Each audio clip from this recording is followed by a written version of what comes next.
What's up guys, duarktikhq with another Marvel Strike Force video, and in this video we are going to take a look at the best Blitz teams you can use in order to unlock Kate Bishop.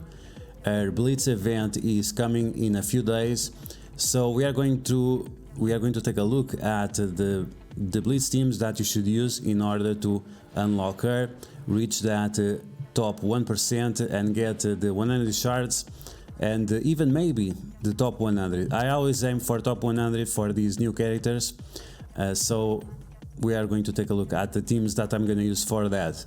These teams have been fairly tested since the last Blitz that we had, which was the Star-Lord T'Challa, I think, and I'm very confident on all of these teams.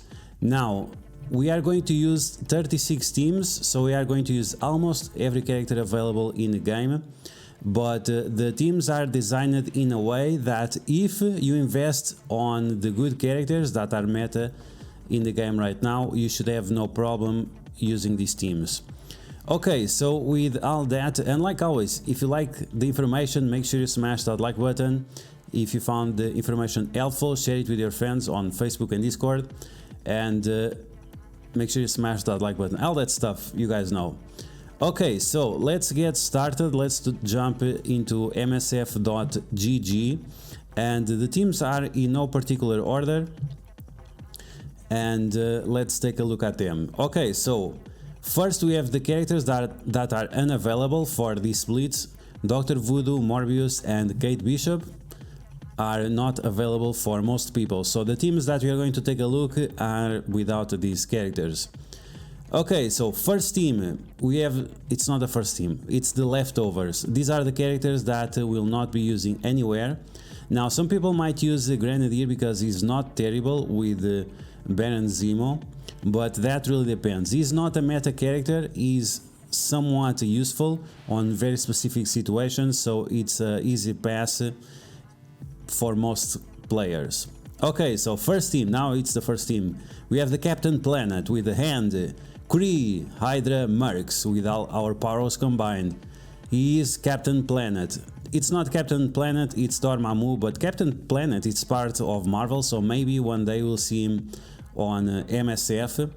But yeah, in case you are that top 0.0001% of the population that already has Dormammu, you can use him together with these guys and make a LOL team. Okay, so now the serious teams. We have Ravagers with Jessica Jones. This is a good team, Alliance Wars, all that stuff. You should focus the main gear on Yondu, and Yondu by himself can carry the team. He's very useful on Avengers Tower, all that good stuff. So he is the one that requires the most investment. The other ones, they can stay on the blue gear, it's fine, but Yondu is definitely a character that you should gear up to gear tier 14, 15, around that. Okay, so you have the Pimptron with the Drax and Mantis. We have Yellow Jacket and Wasp here. This is a good way to make use out of these characters. Not super insane synergies or anything, but it works out fine. Then we have the Gen Z Avengers, and it's the Young Avengers with Miles, because Kate Bishop is not unlocked, and Miles on this team is just amazing. I can't wait for Kate Bishop to unlock her so I can boot American Chavez somewhere else, or maybe Squirrel Girl. Maybe the team without Squirrel Girl will be fine. We have to test out the next version of this team, but so far this one on Blitz is just amazing. Okay, so we have Omega Hand, and this is the end team with Omega Red. This team works perfectly. Omega Red completely destroys everything, and because he's so oversized compared to the other guys, it will be just fine. Then we have the Lady Trash Strike, and yeah, we have Lady Death Strike carrying characters that are usually trash in Blitz, and that right now don't have a super solid team. And because she should be overgeared compared to all these other characters, it should be fine for you to win with this team. Then we have the Hydra 3.0. Hydra on itself, the Hydra with Red Skull, has some problems in Blitz, depends of the size of your team overall. But if you put them together with Baron Zemo, Red Skull and Crossbones plus Hydra Sniper and Winter Soldier, this team works very well.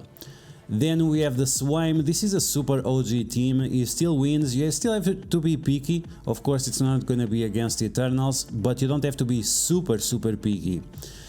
And the team works fine. Okay, then we have the aim factor. So we have Longshot and Shatterstar. They should be overgeared compared to these minions, and they will carry the team. This is going to be an additional win and some easy points. Then we have the Phoenix down, and that's a reference to Final Fantasy games. We have Colossus, Phoenix, and Cyclops carrying Yoko, Wokoi, and M'Baku. Then we have the Shadowland. This team is amazing. I didn't invest on this team for a long time, but I'm investing now because I have very good red stars on all of these characters, and this team is just amazing on Blitz. Now we have the Cersei babies, and this is Cersei carrying a bunch of trash.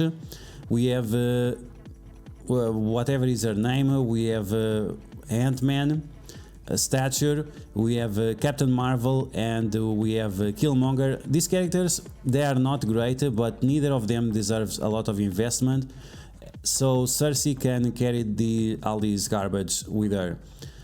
Then we have the Krilling It, we have Philavel with Kree Noble, Kree Royal Guard, Ronan, and Minerva. This team works fine on Blitz, easy wins. Then we have the Mercenaries.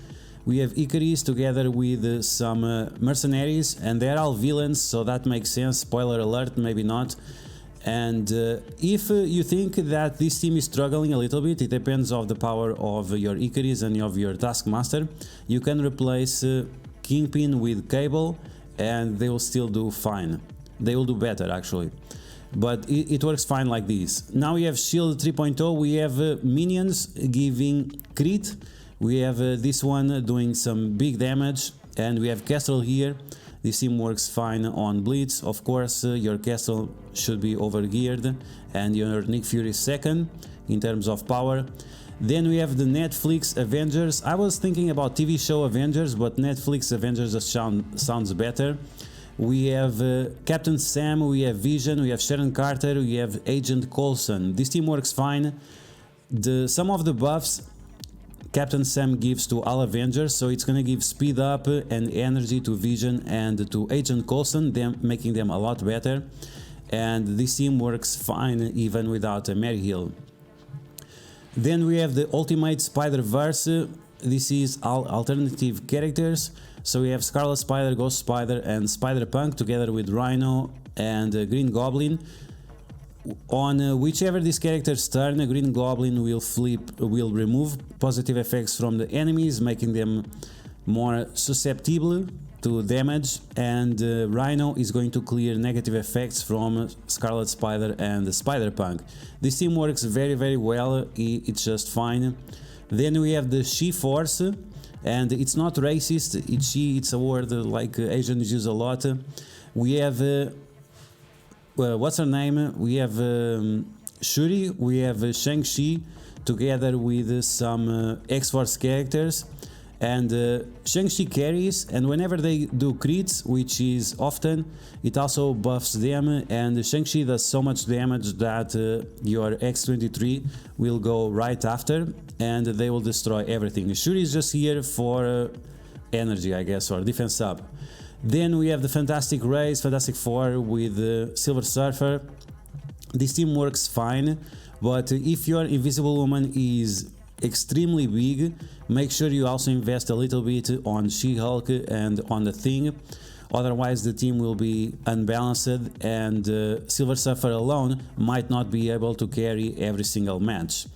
Then we have the Inhumans, nothing special about this, it's a whole team. We have the Brotherhood, whole team, always legit, always winning on Blitz. Then we have the Avengers Rewind. We have Mary Hill together with Iron Man and War Machine, plus Captain America and Hulk. The logic of this team is that Captain America and Hulk will taunt, and Mary Hill will summon the minions. Because of Iron Man, the minions will get 10% more crit, and that will allow us to turn Rewind to yesterday with the minions, and that's just insane. The more minions you have, the more damage War Machine will do. So that's always good. And yeah, so there is logic behind all these teams. They are not here by just for any reason.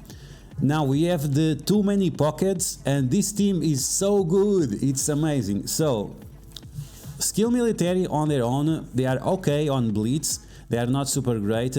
With Hawkeye helps a little bit this team, but it's still not good enough.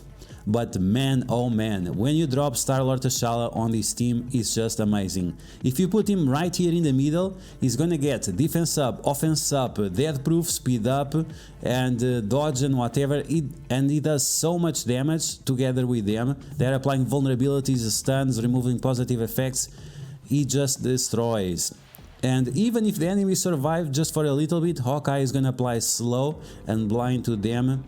And it also activates the other abilities from Star-Lord T'Challa from his special. This team is just so good, and because the Ravagers can win on their own, just with Yondu, Star-Lord T'Challa fits so well on this team. Try it out, it's just amazing. Then we have the Goon Slappers. I wanted to write the City Goon Slappers or something like this, but it was just too big. So we have the Goon Slappers. We have the Heroes for Hire with the Punisher, and this combination is actually quite amazing. Punisher gives extra damage to defenders, and he also gets assist whenever the defenders use non-attacking ability, which happens quite often. Then he gives more damage to Colin Wynn and Missy Knight, and this team just wrecks. Then we have the Cloak and Dagger. Our Dagger here is Black Panther. Because he's a mystic character, he's going to get all the benefits from Cloak, Dagger, and also from Elsa Bloodstone. And all these negative effects that we are applying with Cloak and Dagger, we are going to extend with Scarlet Witch. And yeah, this team is quite amazing. Okay, then we have original team that I made, the Barrier Factory. And the logic behind this team is that these characters, all of them get barrier, and whenever enemy attacks a character with barrier outside of her own turn, the Polaris is going to apply bleed to the character that attacked ally with barrier. So Negasonic, Multiple Man, Cable, and Silver Samurai, all of them can get a barrier. And also Polaris, she also gives barrier to herself. And yeah, whenever the enemies attack on them, they will get tons of bleeds from Polaris. So in this regard, you kinda want to use Polaris as a striker, so the bleeds do more damage, but it's up to you. If you have her as a raider, it's fine as well, but I prefer to have her as a striker. This team works great. The more attacks that Silver Samurai gets, the more bleeds we are applying. We are also triggering the Multiple Man clones, and then it's just so many characters and so much damage that is just overwhelming. Okay, then we have the too many Sorcerers. I still think that this team is better than having Dark Hunters. We can do something fun with the Dark Hunters after, but this team altogether is very solid. Then we have the Kree Doom. And this was a good way that I found of using Ultimus and using Ghost. Ultimus is a very slow character, but together with Doctor Doom, because he has the highest damage, he is going to take all those turns from Doctor Doom's ultimate, and Doctor Doom and Ultimus just destroy everything. Ghost is here just for the lols, because she has no good home, but on this team she works extremely well. Okay, now we have the Asgardian Watch. We have the Asgardians with Infinity Watch, Moondragon, and Adam Warlock. This team is fine. It's not super amazing, but Moondragon and Adam Warlock carry the team. Then we have the Power Pool. We have a Power Armor together with Deadpool, and also OG Spider-Man. OG Spider-Man is going to apply the defense down and also the slow to make sure that the enemies will take tons of damage from the power armor and also from Deadpool. Then we have Uncanny, and this Uncanny, as you can see, is a little bit astonishing, and that's fine. So we have Wolverine as our big bad boss, And we have Kitty Pryde applying dodges and offense down to the enemies, which will increase the survivability of this team. Then we have Psylocke giving dodges and counters whenever they drop below 50% health, which is good. We have Storm giving speed up and also assists, applying stuns and doing big damage because of magic. And magic is giving everyone armor, drain and other effects, giving charges to Storm and also getting more charges on herself because Kitty Pryde is an ally. So this team works surprisingly good, and the Wolverine should be the bigger character together with Storm and with Magic, and they will work just fine. Then we have the Sinister Six with Vulture, with Shocker, Lady Electro and Mysterio. And this means that whenever Dr. Octopus is going to summon Rhino. And Rhino is extremely useful because whenever he does the special, he's going to clear negative effects away from the team. And he also gets a huge amount of HP boost, making him a very beefy summon because of his passive. He gets like 20% or 50% extra health whenever for each Sinister Six ally that he has. Then we have the Marauders with the Sabretooth, nothing special about this team. Then we have the Black Order, also nothing special about this team. We have the Guardians after the Nowhere heist. This right now is one of my strongest teams, like 700k or something like that. It's just crazy. I like to keep Star-Lord in the middle to give more energy to Nebula and to Gamora, so we get more dodges and more ultimates and specials, which is great. Then we have Fire and Ice, we have Human Torch with Iceman, then the other Astonishing X-Men characters, and this team works great as always. And finally we have the Symbiotes, and I don't know, Symbiotes, and they are old, and that's pretty much it. So yeah, those are my Blitz teams, and all of these will be available on my Discord. You can find the link in the description. And yeah, like you guys know, you have seen my results. I always get top 100 whenever I'm trying. And it's Kate Bishop, new character, and she might not be the best character for Alliance Wars defense, but I think she has a lot of potential outside of Alliance Wars defense, especially on Avengers Tower and the Grand Tournament or Grand Arena or whatever. So I definitely want to get as many shards for her as possible. I also didn't open red stars for her, so I'm definitely aiming for that top 100. And I'm definitely gonna get it with these teams. So yeah guys, I hope you guys enjoyed this video. If you did, like always, make sure you smash that like button. And if you found the information helpful, make sure you share it with your friends on Facebook and Discord. If you are new to my channel, make sure you subscribe for more Marvel Strike Force content. And I will catch you guys later.